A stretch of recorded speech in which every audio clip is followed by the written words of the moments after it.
In this episode of BEA Conversations, we sit with Vice President of PICO, Wee Teck. Wee Teck shares with us the insights to the art of experiential marketing events leveraging technology. But what sort of customers are ready to adopt technology to enhance their events experiences? Okay, so in our experience, we've actually been delivering virtual activations or solutions way before the pandemic. But we've seen an onslaught naturally during this period with all the social distancing and the restrictions put in place, right? And a lot of our clients cancelling or postponing their physical activations or participation in trade shows. However, from our survey, we also understood that they were still going to be activating with their traditional or their existing set of marketing mix or tactics. So we've seen quite an onslaught of requests coming in from clients in the ICT sector, naturally, because they are in technology. It is also a good way in some of the cases to actually showcase their technology and enabling brands to continue engagement. We've also seen good demand from, for example, the likes of medical devices, government agencies, as well as brands in the education sector. The FMCG brands that we've worked with are also exploring certain format of virtual experiences. However, most of it that we've been doing for them is actually to ensure that there is an always-on presence with their consumers, to be seen, to be with them, seeing them through these tough times instead of just going completely silent. It is good to hear that the ICT, which is information, communication and technology customers are ready to embrace technology. What about the traditional companies? How has PICO convinced the traditional companies to embrace technology? Okay, I think one of the key considerations from us as an agency is to really understand why, the reason behind them having the intent to leverage a certain technology or platform. And I would dare say that a lot of the reasons or primary reasons is to actually continue the engagement with the relevant target audience or customers, right?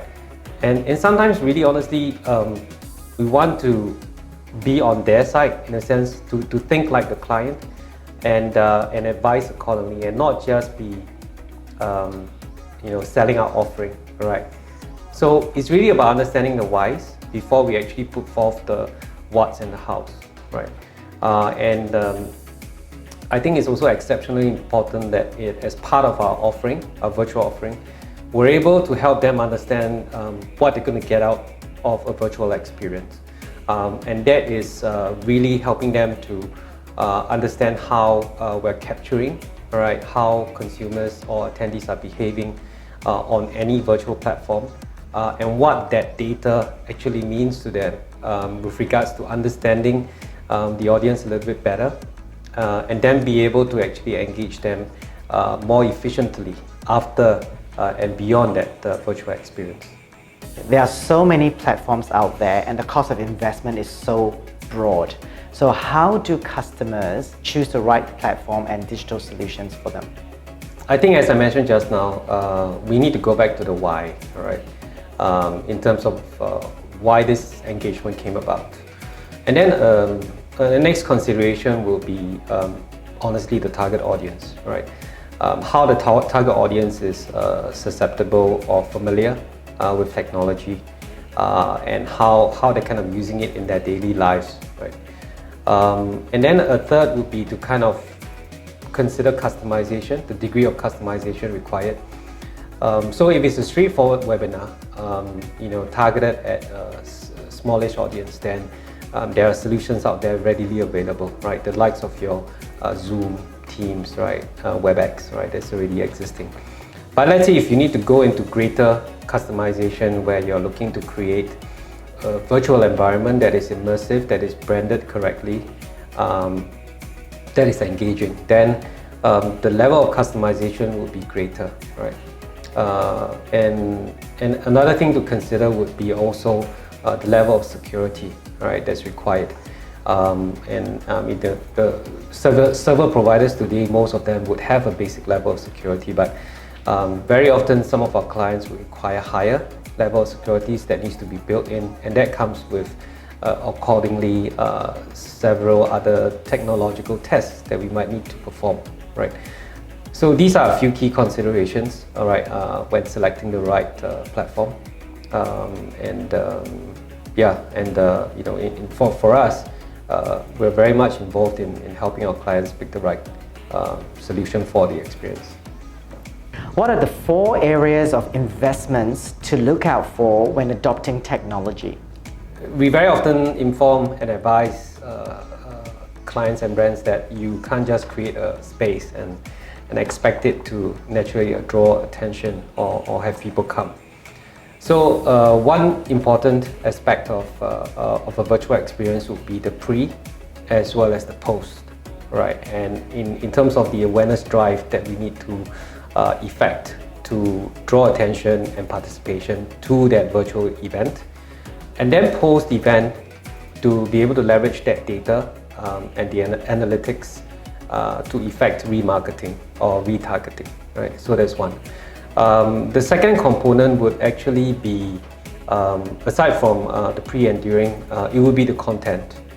The content that one puts into that virtual space is exceptionally important because it needs to be relevant, it needs to be engaging, right? In order for attendees to actually want to stay, right? One of the biggest challenges of virtual experiences is that the drop-off rate could potentially be higher because it's just a matter of a click, right? So the relevance of the content is very important, and tied to content production quality, right? Because especially with fatigue, right, of webinars that we are all going through today, that quality comes through and is important.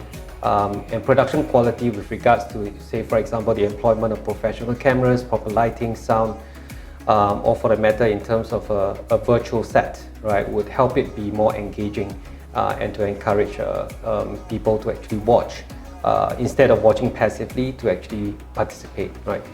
And then to the point of participation, I think engagement that we insert, whether it is a use of AR or mixed reality, all right, today where it could be a combination of AR, VR, or for that matter, work in some personal touches, right? Think about what your customer or your attendee might want to kind of enjoy whilst kind of experiencing the virtual space.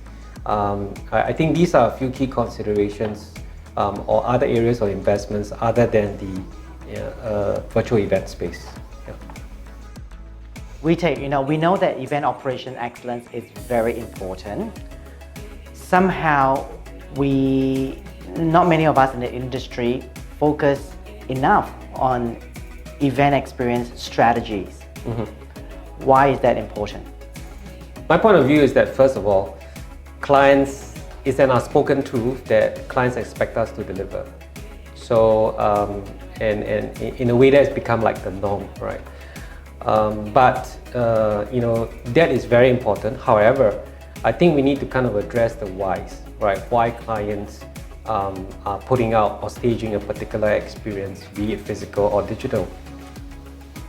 And in order to kind of arrive at an optimal experience, it very often involves a coming together of insights as well as brand truths, right?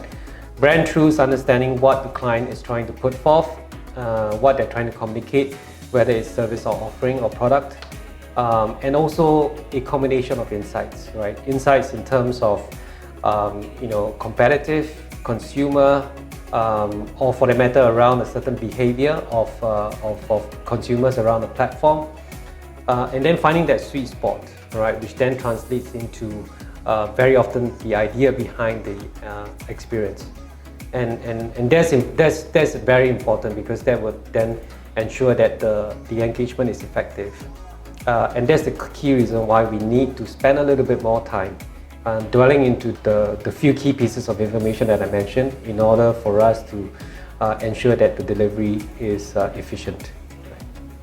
Audience engagement is so important nowadays. So how do we segment audience beyond the usual demographic, whether it's age group or location, that is most effective for events?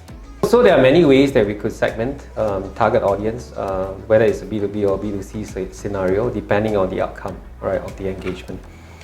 So with regards to B2C, for example, scenarios, we very often could rely on demographics, like we do in the past, except that today we're incorporating a lot more intangibles, right? For example, the likes of attitudes, lifestyle interests, all right, tensions, right, into the overall consideration when arriving at an actionable insight, right, which translates into an idea. And on the B2B front, aside from the obvious like roles as well as industries where the attendees are coming from, we also take into consideration their concerns, their priorities, and their pain points with respect to that brand or the service that we are working with, right?